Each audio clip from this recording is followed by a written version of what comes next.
আপনারা যদি একটু সাহায্য করেন তাহলে আমার মেয়েটাকে আমি বাঁচাতে পারবো। আশা করি সবাই ভালো আছেন।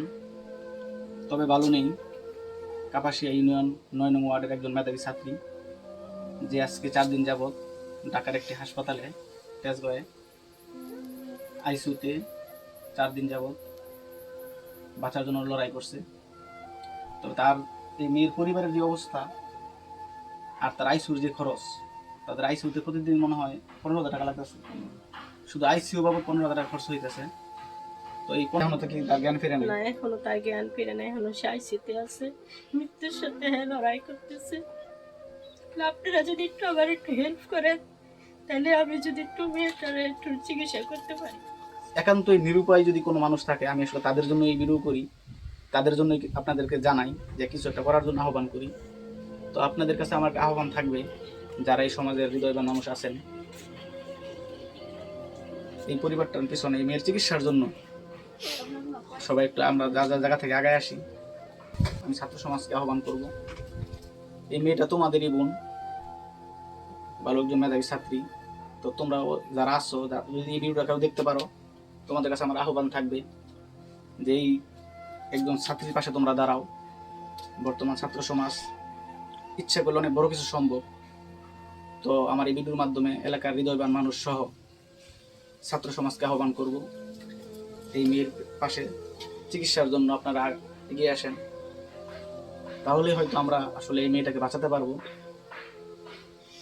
তো আর কিছু বলার আছে আপনার?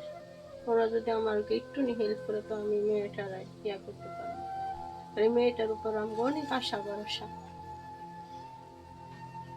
মেয়েটা সায়েন্স নিয়ে করতেছে, অনেক ভালো একটা ইয়ে। যাক, আমি এই ভিডিওর মাধ্যমে আসলে হয়তো অনেকে দেখবে, হ্যাঁ, তো আশা করি সবাই এগিয়ে আসবে। আল্লাহ ভরসা, দোয়া করেন, আমরা দোয়া করি, হ্যাঁ, চিন্তা করেন উপরে আল্লাহ আছে।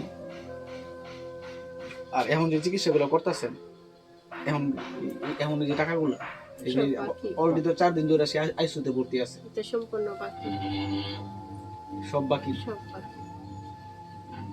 আমি টাকা লাগে বলে তো মায়ের মনে করে মায়ের পারি না, মায়ের আইসিইউতে নিয়ে ভর্তি করছি, সম্পূর্ণ টাকা বাকি আছে। 4 দিন যাব যত কিছু খরচ হইতেছে, পরীক্ষা নিরীক্ষা আইসিইউ সম্পূর্ণ বাকি বাকি রেখে কাজ করতেছি। এখন যদি মনে করো তোমরা একটু আমার হেল্প করো, তাহলে মনে করো আমি এটা থেকে একটু মুক্ত। 4 দিন ধরে সে আইসিইউতে আছে, এখন আরো সামনে কয়দিন থাকবে এটা তো আসলে আমরা জানি না। ডাক্তারও নিজে চিকিৎসার জন্য মোটামুটি আসলে ভালো একটা অ্যামাউন্ট দরকার। যে যা পারে যদি সহযোগিতা করে, এই মুহূর্তে আসলে একজনের দ্বারা যেটা সম্ভব না, 10 জন আগে আসলে কিন্তু এটা আসলে সম্ভব। তো আশা করি একটা ব্যবস্থা হইব ইনশাল্লাহ।